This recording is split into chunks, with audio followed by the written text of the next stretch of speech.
Welcome, defecting Soviet sub-captains, to Geek Salad's retro movie reviews for the Geek Salad podcast. I'm Andy. And I'm Mike Moneypenny. And tonight we kick off Seantember, where we are going to be talking all about several of Sean Connery's movies, particularly his stuff in the 80s and 90s. So this is mainly the 80s, I think. Actually, I think 3 of our 4 movies that we're talking about are actually from the 80s, and this is the only movie we're talking about that is from the 90s. Yeah, which is odd. I thought I could have sworn this one was 89. Yeah, no, this was 1990, very early. I remember when this movie came out. This was March. this is a pre-summer 1990 film. Huge hit, by the way. And that is The Hunt for Red October. I gotta tell you straight up, I love submarine movies. Mm-hmm. I love the claustrophobia of them. I love the suspense. I love just kind of like the building madness that can happen. So when did you first see The Hunt for Red October? Oh, I mean, I didn't see it in theaters. This was in the stretch where I wasn't allowed to go see any movies in theaters. Gotcha. This one might have been either a VHS rental or saw it on TV. Okay. Which is odd because this movie, I don't think I would be the one to rent it because this doesn't seem like it'd be my kind of movie. Oh, yeah. But it is a freaking brilliant movie. Yeah. For a follow-up to Die Hard, McTiernan does a really fantastic job. And this is what kept him off of Die Hard 2. Yeah. But Rennie Harlan directed Die Hard 2. So I first saw this movie as a screener because I was working at Adoptive Video at the time. So the video rental place. So we got the screener so I could watch that. And I remember when we were carrying the video cassette, because the video cassette was red. Really? They would do that. This was like a big thing that they did. So I remember that this was red. The Ghost VHS cassette was white. That makes sense. Yeah. So, I mean, it was just this thing that they would do. We couldn't keep this movie on the shelves. It's such a big movie. But, you talk about this movie being one of those movies that, you don't think that this isn't the kind of thing that you would just jump to rent. Right. And that's because the book reads like a submarine owner's manual. Well, that's the thing with Tom Clancy is he knows this stuff and he wants to make sure everybody that reads the book knows this stuff as well. Which makes it hard to read Tom Clancy. I've read 2 of his books. I read this after I watched the movie. And I read Patriot Games before I saw the movie.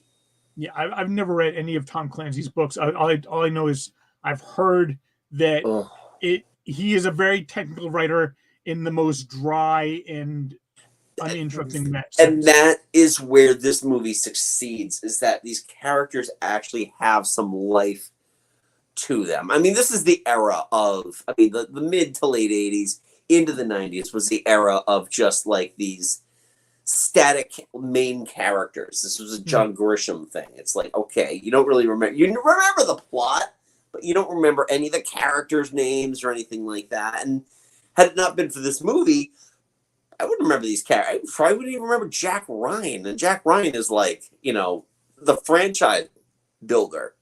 Yeah, and for me, nobody has ever played Jack Ryan better than young Alec Baldwin. I agree with you wholeheartedly. I like Harrison Ford in the other 2, but see, young Alec Baldwin, like Alec Baldwin in the late 80s, early 90s, he really kind of excelled at being kind of like a nerdy guy with an edge. Like you could see him being an ex-Marine who now writes books for the CIA. Right. Harrison Ford, you cannot see him writing books for the CIA. Right, exactly. No, he definitely brought that across. And this is realistically, this is his first semi-leading role. I mean, technically, he's in this movie more than Connery is. Yeah. Yeah, before this, like, I mean, he was in Beetlejuice. He was in Beetlejuice. He's a supporting player in Beetlejuice. This is the most reminiscent of the Adam Maitland character in terms of overall characterization, because I had seen him in things like Married to the Mob, where he played a gangster, and it's an era of Alec Baldwin that we got for a very short window of time. Yeah.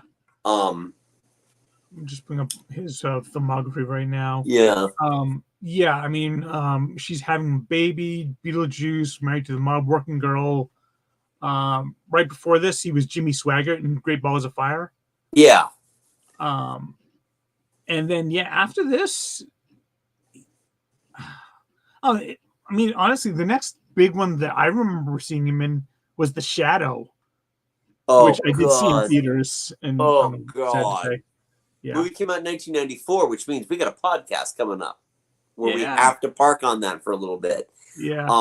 He was in Glengarry Glen Ross as well, though. Yeah. That he actually had the only part written specifically for the movie that was the most famous thing to ever come out of Glengarry Glen Ross. But for me, the most famous thing to come out of Glengarry Glen Ross was Gil from The Simpsons. Right. Well, there's that too. But this movie, I mean, it's interesting that in all of these movies that we're going to be talking about with Sean Connery over the course of Seantember, is that he never once plays a Scotsman in any of them. Not one. Yeah. You go back and you think about this, and we're not going to reveal some of the other movies, but in this he's playing a Lithuanian by way of Russia, because he's Marco Ramius is from Lithuania. Yeah. This is one of his best. I think this might be one of his best overall performances, because he's so stoic, and there's never a point where it really even raising his voice happens in this. Just watching it yesterday, I did notice something new about it, is that like when he has his whole and I actually tweeted about this, when he has his whole meeting with all of his officers, and he's very silent until they say, we could still go back. It's like, no, there's no going back. Yeah. And then when they're all kind of panicking, he's like, "Oh, I give us one chance out of 3," and then he offers everybody some tea. Yeah. And given the fact that the political officer, that he murdered, he said he slipped on some tea, I'm like, yeah, that is completely a veiled threat. It's like, okay, anybody want to get out? I can get you out real quick. Yeah. I enjoyed how much the crew themselves, even if they had their doubts, especially Sam Neill. Yeah. I mean, he was on board. He was ready for this because he wanted to see Montana.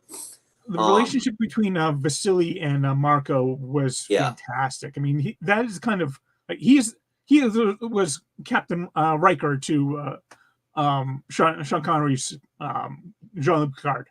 Yeah, it's funny too because it took me like a couple of viewings before I realized it was Sam Neill, mainly because I hadn't seen a lot of Sam Neill's earlier work until Jurassic Park.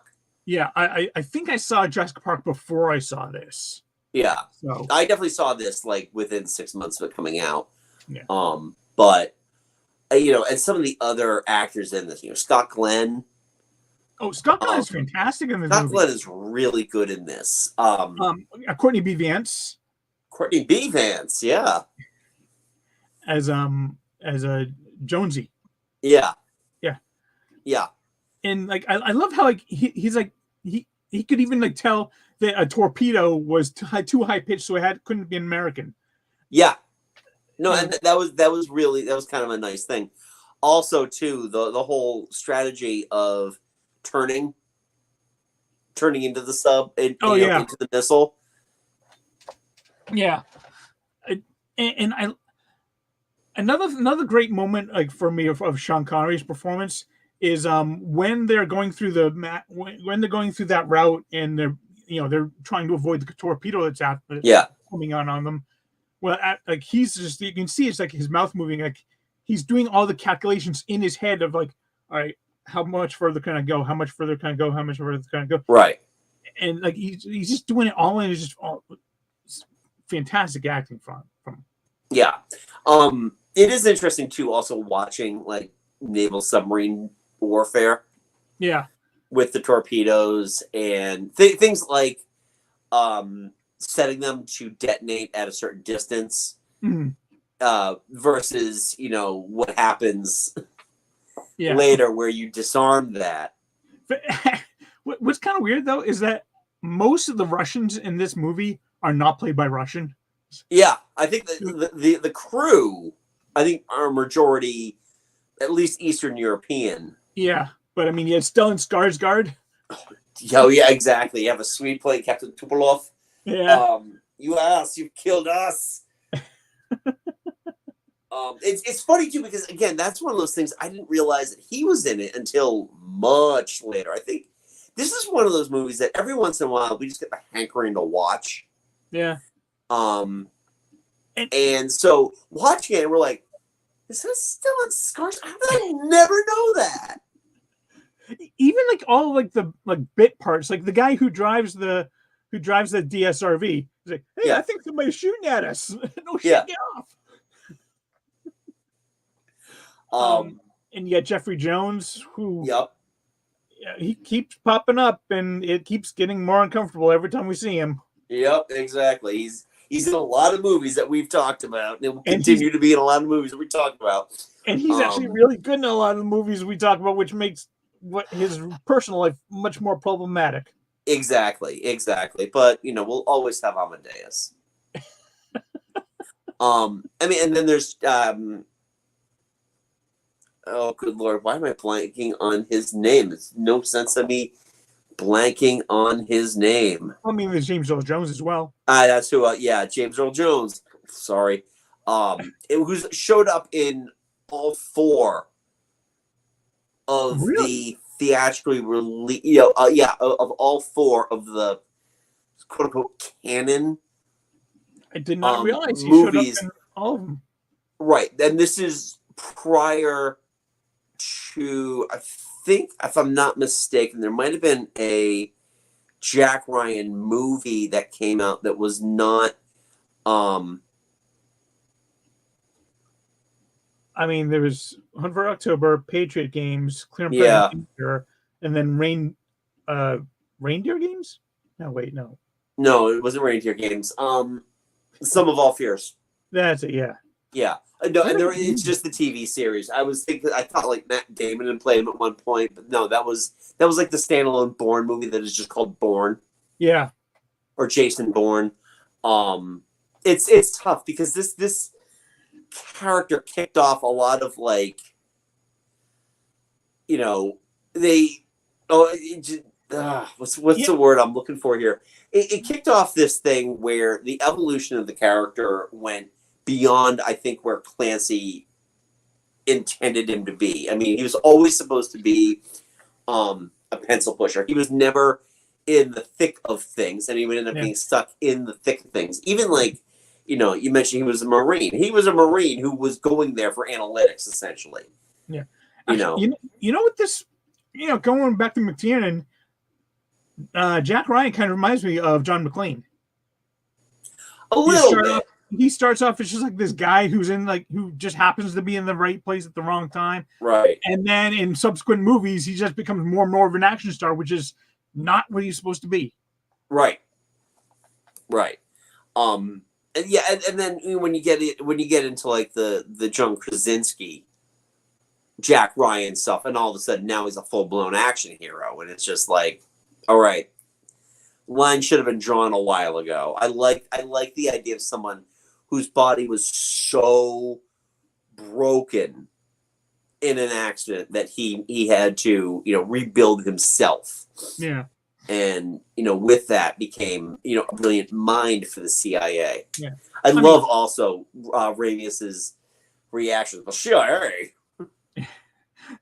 And then like And like they're hearing the pinging of the torpedo as they get closer and closer. And what books? What books Yeah. did you write? That's kind of big heart crushing for Jack Ryan. It's like he like meets this guy he's like just kind of put on a pedestal, and he doesn't like his book. Yeah, and it's interesting too because that is actually a thing that exists. Are these naval books about the history of war tactics? One of the podcasts I've been listening to, the presidents. This was a big pastime for a lot of like our presidents from about 100 years ago when they were younger. Was reading like the war exploits of these certain, American naval captains and military leaders. And it was interesting that this is kind of like there's a cottage industry for that is almost specifically made for your potential West Point students. It's fun. Oh man. So every time I see Fred Thompson in anything, at first I'm always reminded of when he was the DA. He was like the chief DA on Law and Order, and every episode, you can't win, Jack. You can't win, Jack. And now he's like doing the same thing. Can't win, Jack. You know what? I like him in this movie. I like him in this role. I think he's Fred Thompson literally has one character that he's playing, and that is Congressman Fred Thompson. Really, I mean, you think about it too, because he was also in Die Hard 2. Yeah, as Fred Thompson, basically. As Fred Thompson, yeah, that's all he ever. I don't think he ever played anything that wasn't Fred Thompson. You also had the other guy that is in the briefing with Fred Thompson, who I only remember as the butler from Nanny and Moriarty on Star Trek Next Generation. Okay. He was the guy that says, and I don't care. I don't care for him wearing the uniform. Daniel Davis, that's it. Oh, okay. I like the fact that actually he's kind of very down on Ryan until Fred Thompson actually kind of gives him the backstory. After that, he's like okay, I'll cut the guy some slack. Yeah. And some of the other character actors in here, you had Richard Jordan, playing I think Senator Pelt. Oh yeah. The National Security Advisor. Yeah. So he was in that. He was in like Logan's Run. He was in Dune, the '84 Dune. Oh yeah, he was Duncan Idaho. Yeah. Joss Ackland. He was playing Lysenko. He was the Russian emissary. Oh yes. That kept having to ask for favors. Yeah. And let's not also forget Dr. Petrov, played by again non-Russian Tim Curry. Tim Curry, who the funny thing is he's so underused in this. Because it's interesting that he's like the one member of like the captain's crew. Yeah. That is in the dark about the whole thing. He doesn't know anything about this. So I mean, obviously they get him off the ship. Yeah. But I feel like he's a little underused in this. Not to say that's a bad thing in this. This cast is so heavy. This cast is also a veritable sausage fest. I mean, Gates McFadden is in this movie. Beverly Crusher's in this movie for all of a second and a half. Yeah. She has one line. The daughter has like a line. The stewardess has a line. And those are the only female roles. Yeah. Once you get past like the first 10 minutes, there are no female characters in the movie. No. Interestingly enough, too, that teddy bear at the end, that last shot of the teddy bear, it's the same teddy bear that was in the that was sitting in the limo. Die Hard. Oh. Yeah. That bear got more camera time than any woman in there. Yep. This is definitely a boys' club movie. It really is. Actually, what's kind of interesting? Something occurred to me while I was watching it there, and maybe it's just because we spent the last month doing Ocean's 11 Logan Lucky. This movie is essentially a heist movie disguised as a geopolitical thriller. It is. It is.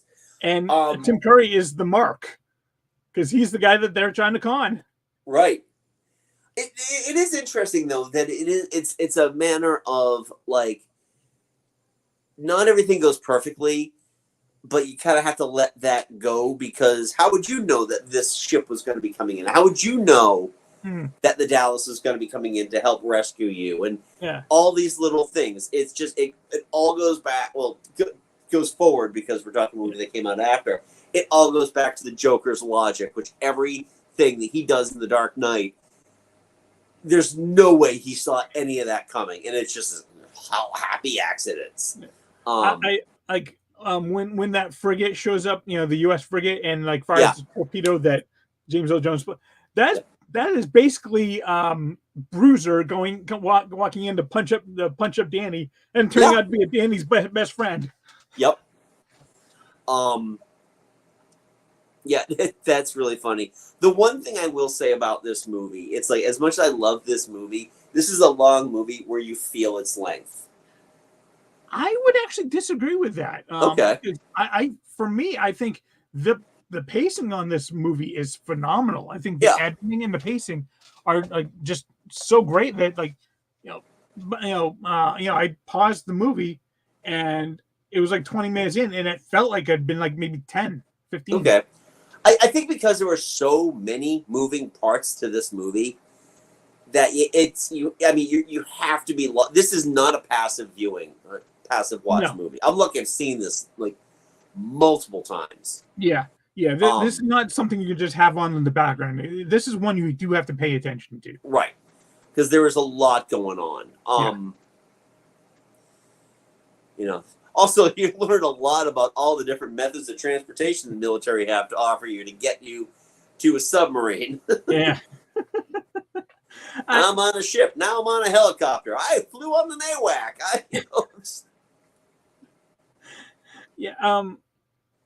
I do. The editing on this one is really impressive because when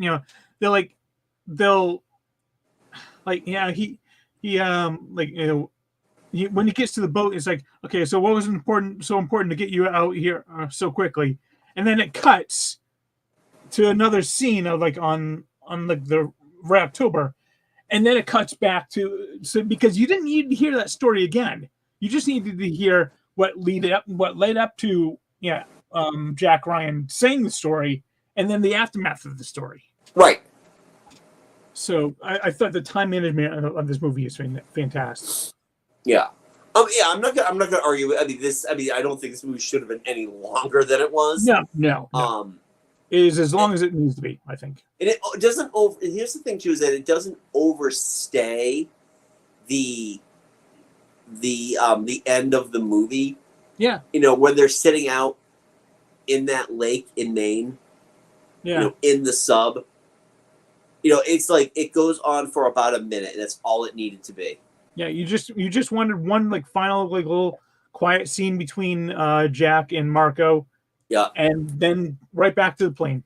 Heading home. Yep. Mission time. It's interesting too. This movie was shot by Jan de Bont. Yeah. He was a regular for McTiernan in those. Yeah, he also shot Die Hard. Yeah. Yeah, and it would be 4 years before he gets his own debut, and he gets Speed, which is an excellent movie.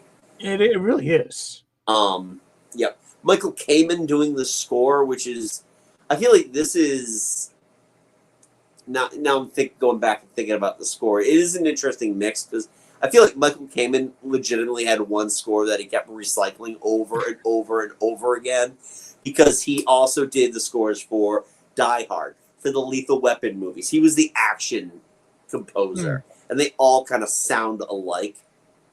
Still, the parts where he mixes in like the Russian chorus, is phenomenal. I do own the soundtrack to this one because that's the score. Die Hard, I don't have the score to it. It's a really fantastic score, but this one I do because of those choral parts. Yeah. So overall, I really enjoyed this one. It definitely is one of my favorite sub movies. If you're interested in the oeuvre of submarine films, I would definitely recommend Das Boot, which is my all-time favorite submarine movie. In the original German dub, because honestly, it's only impactful in the German dub. You don't want to hear Das Boot? Das Boot. U-571 is excellent. Even K-19, The Widowmaker, with Harrison Ford, is pretty good. It's probably out of the four we just discussed, bottom of the line, but... What about that one with Denzel Washington and Gene Hackman? You know, I've never seen Crimson Tide. That was it. I was thinking like Red Dawn, but I was like, no, it's now not I gotta look that one up and see where it's streaming so I can see about, watching it. Never seen it. And I know Tarantino had done script punch-ups for it. Oh. I mean, I'm not yeah, this is one of those fun videos that doesn't stream anywhere. Yeah. I'm not the biggest Tarantino fan, as you know, but right. He does know how to do dialogue.